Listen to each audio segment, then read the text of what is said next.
All right, so welcome to another episode of the Fitness Business Freedom Show. I'm obviously your host, Justin Hanover, and this is going to be a unique episode.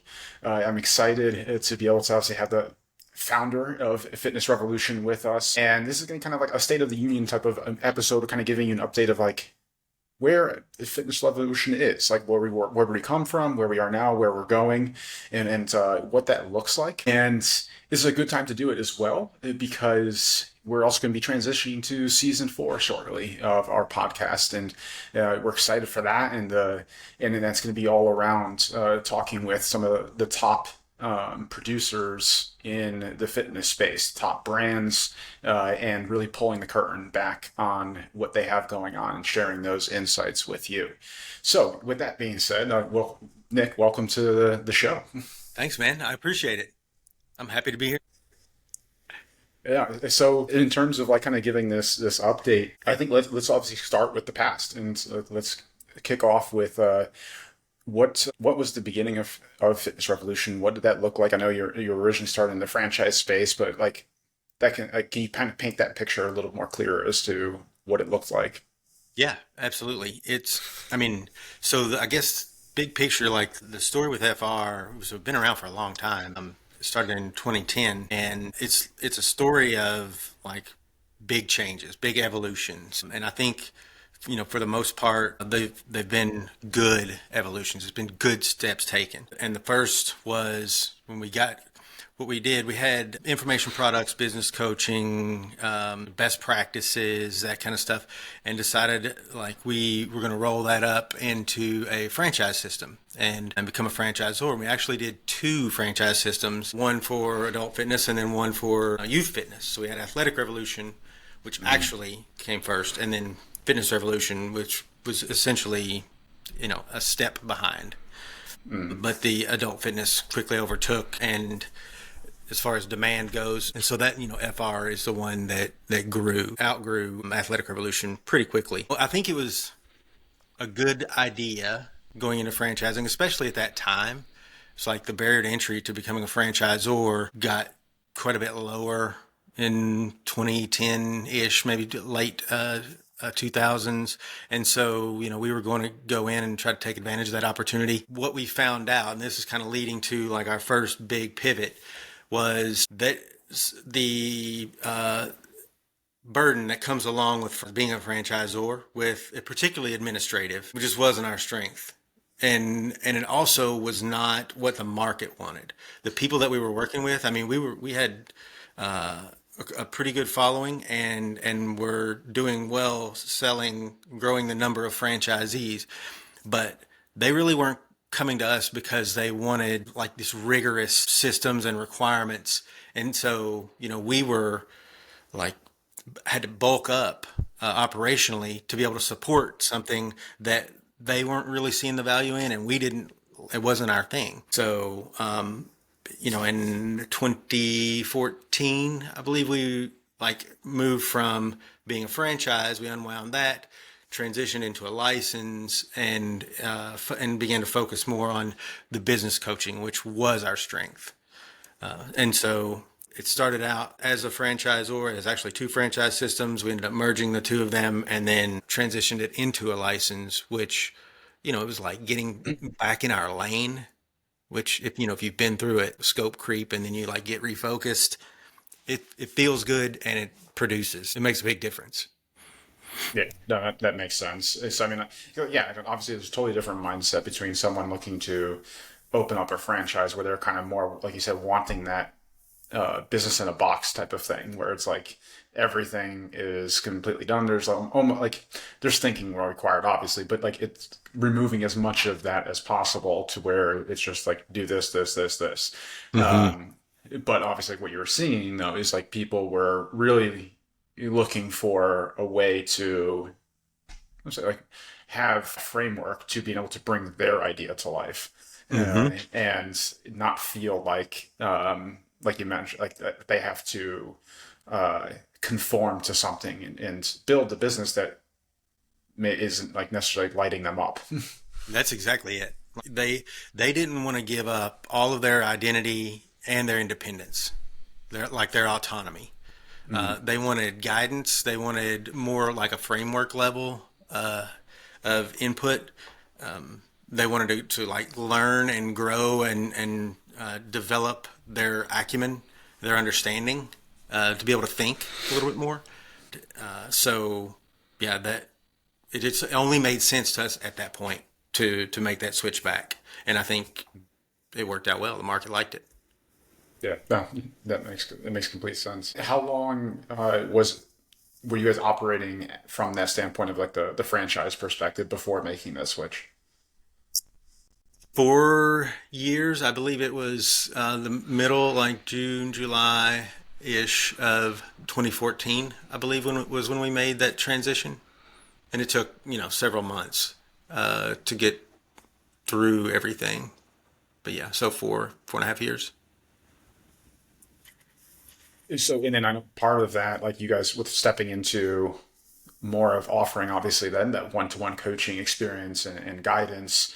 That's when I was it shortly after that you guys made the transition to indie to start like hosting more of your own events, and like obviously stepping more into that world.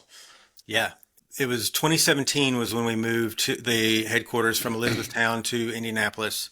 And so we had been hosting our own live events, bringing customers and groups to us, HQ for, I mean, the whole time. But it really started picking up in like 2013, 14, 15, 16. By, 2016, we're like, it's just not the easiest. Elizabethtown, Kentucky is not the easiest destination for people to get to from anywhere in the country. And sometimes people were coming internationally. There just weren't that many direct flights to Louisville. And then there's another 45-minute commute. We're like, we're doing 2 or 3 events a month at one time. And so, yeah, every week there were groups. I mean, I would show up at the office and there would just be groups like going around the office. And I didn't even know we had people here now, which was exciting. But it was like, we've got to find a different place to do this so people can like make these trips much easier. And so Ryan Ketchum was in Bloomington, and like, we need to get me, him, Kelly, HQ all in the same place. So we moved HQ to Indianapolis, moved our team up there. And that was 2017 until after COVID. And it was so we would have the space. I mean, we had conference rooms in our office. Out of I think our staff was 12 to 15 at that time, and I think we had 6 or 7 in the office. So we were almost 50% in office, but that's just logistically, that's what needed to happen to support the program that we'd put together. Our high performance mastermind program had taken off. So that was a big part of the need to accommodate the customer travel more than what we had in the past, because not only were we asking people to come to us frequently, but we were asking some people to come to us even more frequently. Like, if you join our program, and then you may need to get on a plane once a quarter. And if you want people to stick with that for a longer period of time, you just try to figure out logistically how to make it fit for them. That was a big driver behind the move. It was like we were growing up. Yeah. Well, like anything. I mean, there's always the next evolution, and I think that's where like businesses in general, especially fitness businesses, can get stuck, because sometimes they try to operate how they were at a new level, and you have to be able to see where things are going, obviously, and accommodate and making sure that you're somewhat staying like a step or two ahead of the demand. Otherwise, there just is a bottleneck there. And like you guys could have reached a point where, like you said, like the mastermind started blowing up, but if you didn't make that adjustment, it would have obviously started teetering off because like people would have had friction there. But you obviously made the adjustment, reduced the friction, and allowed it to keep growing. And that is a business strategy in a nutshell there, of being able to see the demand, see that the friction point is, remove it, and obviously allow it to keep growing. Yeah, it's anticipation and preparation without guesswork, right? Like, Yeah. I I mean, we had to try to anticipate that. It wasn't hopeful, it Mm. was anticipatory. Yeah, exactly. So now you hit on obviously this that leading up until to COVID. Uh, what did that look like for FR? Like kind of going through that time period of like with COVID and obviously then that kind of like leads us into where we're at now. But I think that's definitely important to is an important part of FR's history. Yeah. So, COVID, what it looked like, I mean, everybody kind of knows what it looked like generally, but I think there were some things for us that were, um, here's kind of my quick recap of COVID and my feelings about like what we went through. I'm really proud of the response that FR had. You know, I could walk through step by step, but we put together a plan and pushed it out immediately. I mean, yeah, as soon as it was the NBA game in Denver, I think they got canceled, or maybe the Nuggets were playing. But the next morning, like I was at the office at I don't know what time, but when everybody came in, I was like, let's go. Everything we had just done some strategic planning like the week before, and I was like, hey, throw it away. Yeah, Everything just changed, and so like we took the leadership team in, put together the response plan, had that pushed out. We did like 30 webinars in 60 days. Webinars on topics that like we hadn't thought about all that much, not in the way that we had to then. We hadn't thought about them in that way previously. So it was like, it was rapid mobilization, action, and our goal was like, we're going to take care of these CPs. Really don't know what this is going to look like, but it's going to take a long time. And so everybody needs to be like buckling in and get ready. And by the end of COVID, like, you know, we, so we had we lost zero CPs during the coaching partners during that time. None of them closed their doors permanently from COVID. No, nobody else is going to be able to say that. I don't have to yeah. ask because I think it's miraculous. We were like burnt out by the end of 21. Like I was shot. We left it all on the field, and I'm all right with that. Like that's just how I'm game to do it if that's what it takes. That's the good side. What was kind of disheartening is so I mentioned like how proud I was of our response when all this happened, how disappointing it was looking at the lack of leadership everywhere else in fitness. I mean, what I saw when I looked around and when I reached out to people to find out, like what's going on, what are you seeing, like what are you going to respond, like how are you supporting people? What I saw were people who are ill-equipped to think and act under that type of like when their responsibilities to themselves, their staff, their clients, like they were unprepared to be able to lead. I saw a lot of blank stares and I hate to lump everybody in with gurus, but I think this will make sense if I use them as an example. What I saw were a lot of people who were maybe had been perceived as gurus or the experts who were just looking around, waiting on somebody else to figure out what to do so they could copy it. And like, that ain't a ship that I'm going to be on again. I tell you that. No. I mean, I knew I didn't need somebody else. Like, I will find a plan for us before I will sit there and like let it, things just crumble around me. So that was just really disappointing. I know like nobody knew what to do, but your responsibility as a leader is to figure something out, not sit there and Yeah. and that's what you saw out of people who you should expect more out of. So that was disappointing. But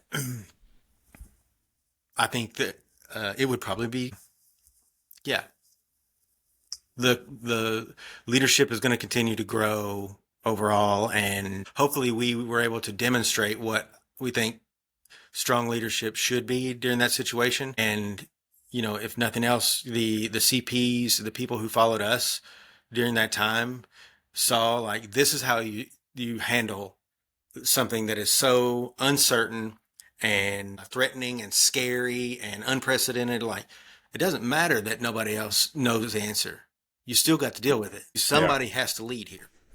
So anyhow, I'll get off my soapbox on exactly. that. Sorry.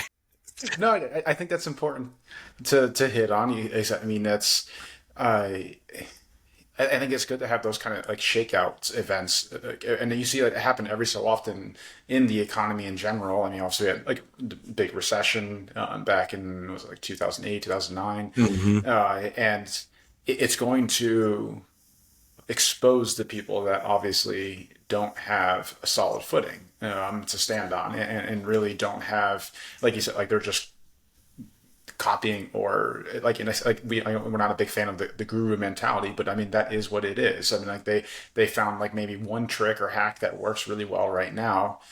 How long it works, who knows? And that's the problem. If you choose to follow something like that, is you can easily find yourself in that place when the economy no longer supports that avenue. Hmm. Yep. So I think that definitely highlights really well the a big differentiator for FR and how we perceive things. And like that isn't, I mean, we're the exact opposite of that. I mean, we're walking alongside you. We're that trusted advisor. We're that partner in your business, understanding that everything isn't always going up. Like you're going to have highs and lows. You're going to have difficult times. And it's like, okay, who's going to be in your corner to help you navigate that? Or are you relying on someone that doesn't have anything, like it like doesn't like, and like once you go outside of their toolbox, it's like you're on your own, Right. Are you type of learning thing. how to anticipate and be able to be agile and be able to adapt when things are off script or hard or something doesn't work? Yeah, I mean that's been part of that's always been important to us. You know, I've always said like we're not going to tell you what to think, but we are going to tell you what to think about, and we're going to Mm, prepare you to be able to act and think on your own. That's just I think critical thinking is extremely important as a business owner, and so we try to nurture that, and I think we do a great job of it, and it pays off for our people. You know, the people that we work with. I think that's not an accident why we were able to have no CPs close their doors permanently during COVID. I mean, there are some that were forced to shut down, like shut down temporarily, open back up, shut down temporarily, open back up, shut down. But they were they were figure it out people at that point, and like we had built the critical thinking muscles, or they had built their critical thinking muscles, and hopefully we had played some role in that. But they had them, and that's what mattered. mm. And Yeah. that's just a like extreme example of what owning a business is like. You know, he Hmm. doesn't have shouldn't have to be have a pandemic to highlight that. You got to have those muscles being developed all the time anyway. Absolutely. And that's like you shouldn't obviously have to have something like that happen to realize that. Like sometimes like we need those rattling moments to, because like when things are good, it can kind of like be like the kiss of death. Like it's like kind of can lure you to sleep, and it get you to not really diving into the weaknesses and the cracks in your business because things are cruising along, like you're doing good. So when we go through those types of things, it, if you have a healthy perspective on it, it can actually be a really good thing that pivots you into a really positive direction, or like strengthens you as a leader, that is only going to require, if you want your business to be around for obviously 10, 20, 30, 40 plus years, like you have to develop that type of perspective with how you address things. So like that's, like you said, you hope you don't wait till that moment and find yourself in that place. But for those that came through that at the other end, I think it was a learning experience that they will forever, in some degree, be grateful for. To be able to come out of that so much stronger as a leader, an individual business owner, uh, than they would have if obviously everything just stays amazing. Yeah, I totally agree, man. I totally agree. So now moving past that, so you can kind of take us into, uh, now we're getting past like COVID, and moving forward from that point and getting into where we're at now. Yeah. I mean, I mentioned by the end of 21 um, that, you know, we were out of gas, just shot. And so we closed the office in Indianapolis, and Kelly and we'd been coming to Florida seasonally for like 10 years. And we were like, let's just go. And then we decided not to go back. So then we closed down the office. But we just, going entirely virtual was something that we've been doing virtual remote coaching. Like our coaches are all over the country for like since 2010. Like we started providing virtual supports. Like we were doing the video calls when it was GoToWebinar or whatever, and the technology was terrible. We were probably not even doing video at first. We were probably just doing conference calls. So like we were ready for that. That wasn't the big deal. It did, like, COVID kind of gave us permission, maybe a little bit in our minds, and definitely with our customers, that like you just don't have to have that HQ to do what we're doing. If we do have it, fine, you can like make something good out of it, but we don't. It wasn't essential, so we went entirely virtual, and that also helped a lot with the like fatigue, burnout, and letting us kind of get our legs back under us. So that was end of 21, and we're still in Florida now. But the big kind of, I guess, season that we've evolved into with FR is like, as I kind of got my legs back under me, was thinking about, what do we need? What does this next iteration of FR need to look like?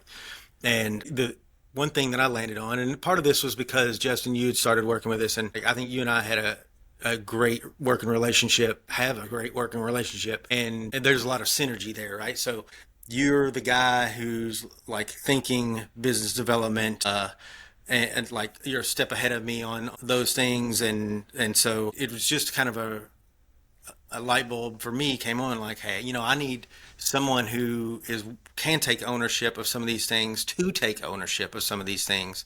And so, I realized like I needed to be figuring out like what's the superpower that I don't have that we need to acquire to keep like taking FR forward. And so this person with the superpower, Justin, happened to already be there, like working with FR as I was having this epiphany. And over time, we talked about it, and the plan kind of came together organically. And yeah, so we've kind of gotten to this place now where it's like I needed to formally, put you into a position where like we can let Justin's superpower be on display and be a driver, and also like it can alleviate a lot of things that I was having to do, so I don't get back into that like fatigue, burnout place again, right? So, and that's kind of what we've evolved to now, where like Justin's role with FR now.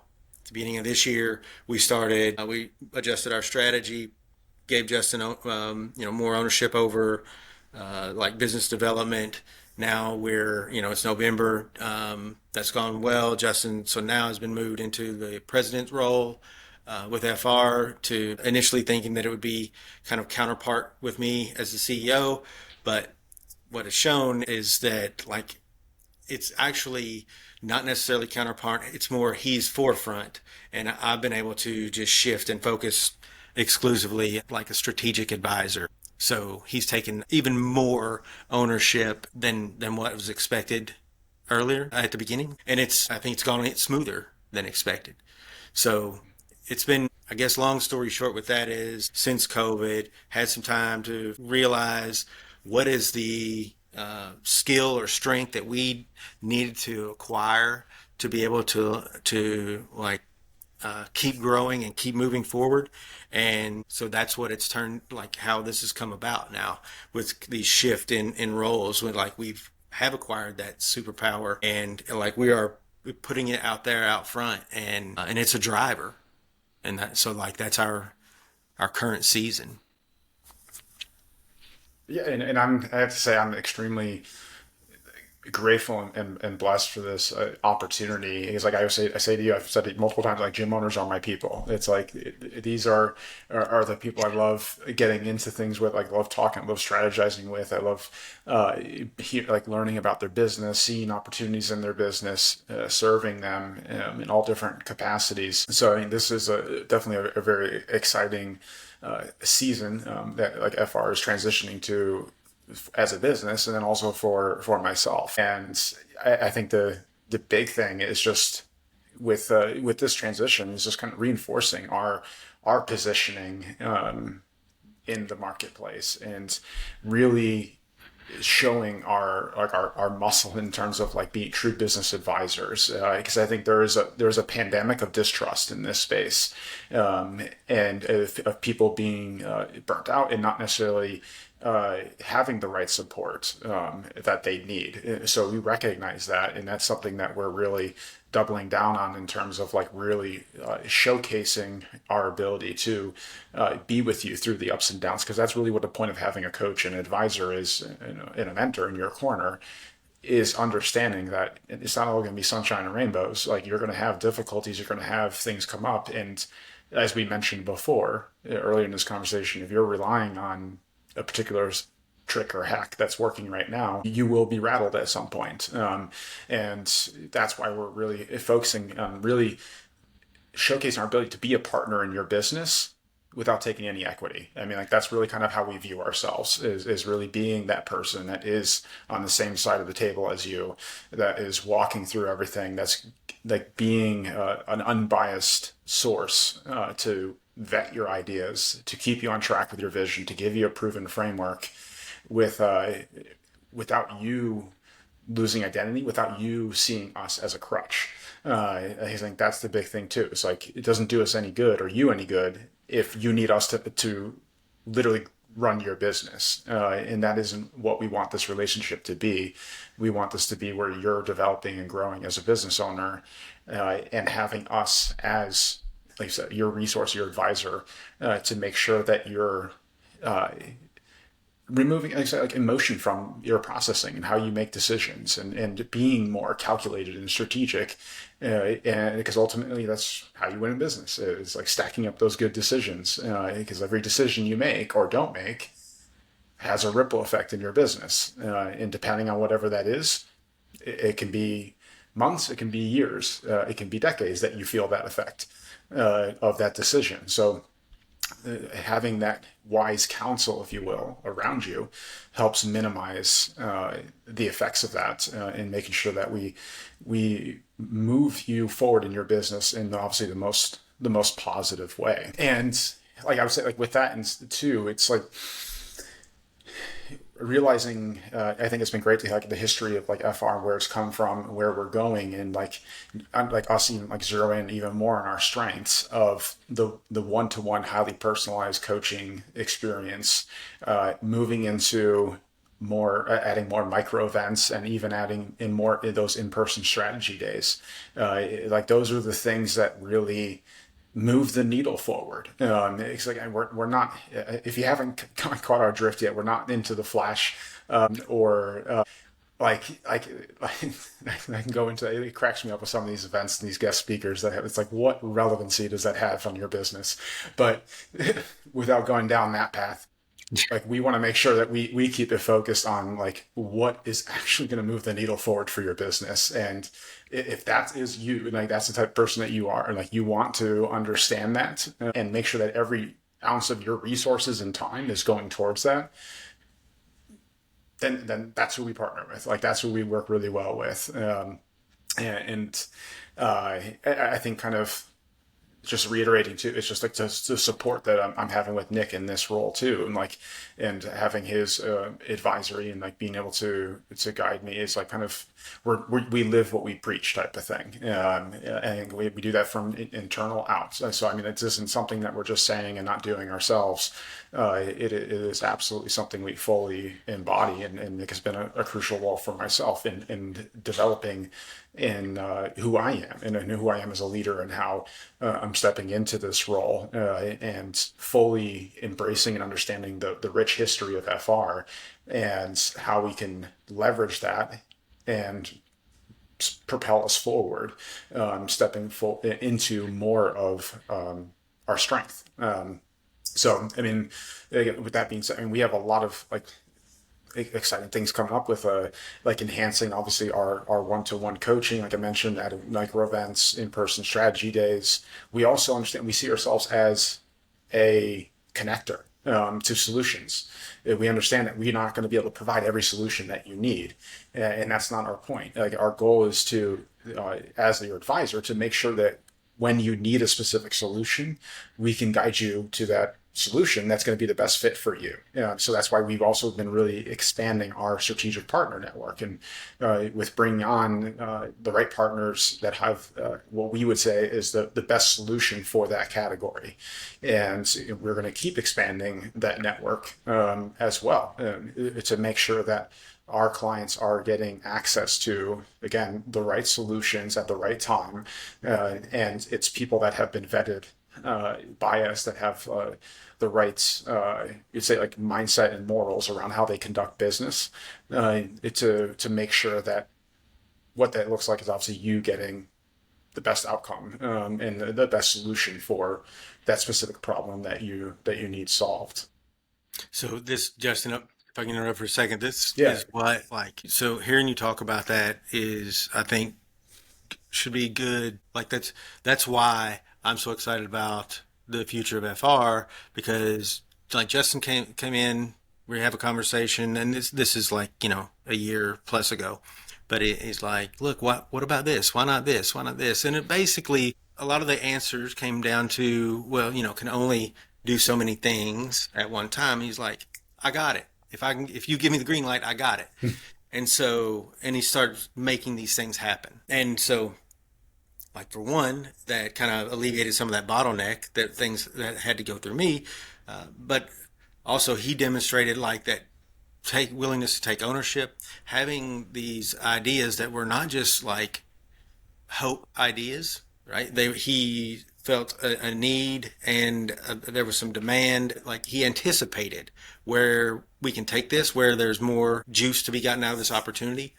And so, like, that's a part of the way that I should describe this season. The evolution is like more of that, right? It's more kind of reinvigorating some of the existing programs, but also like expanding and adding some new like branches to them, so they can provide more value. So just hearing you talk about it, like, it's just that was a really clear example of what to expect out of us right now and moving forward. Yeah.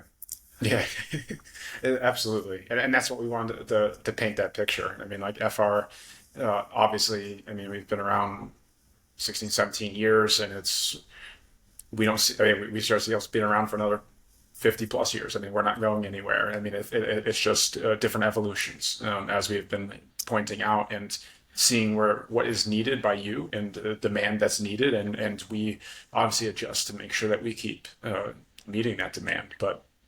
Um, I think this has been a great conversation. I'd appreciate like having you on here, Nick, of like kind of being able to walk through and like reminisce a little bit of like your journey through FR, and I think like painting a really good picture on where we're going with things, where we're at now, because I think that's important. Obviously, like whoever you decide to work with, I think you should know like where they've been, where they're going, like where they are now, and where they're going. And because like that's a service or support you're going to be investing in. So I think this was a great conversation to really outline that and kind of connect the dots for people. Yeah, thank you. And And I agree. And I just wanted to like tell you, I really appreciate leadership, and in particular, I appreciate your leadership and what you've brought and what it's opened up for FR. well, thank you. And I definitely appreciate it. And so I've learned so much from just even observing you and Kelly and how you both operate. So I think that's definitely again a testament when you surround yourself with the right people, you grow in the right way. So I appreciate the acknowledgement there, and I appreciate how you and like I said, Kelly show up, because like when you allow that type of growth to happen. Yep. Well, thank you. Thank you. And as we kind of wrap up this conversation, it's just, I think again, this kind of in our transition here is kind of like how we're wrapping up 2024, and as we head into 2025, it's like we're ground zero. It's like let's go. We're starting again. It's like we're just getting started. Is the mentality that we have. Like this isn't. We're not looking at this in the perspective of like, okay, we're the head honchos here. It's like no, it's we're round one. Like, and then we're gonna step up again in 2025, and how we show up and how we provide and serve. So again, thank you, Nick. I appreciate this conversation, and I'm excited to hear some feedback from this conversation. Same.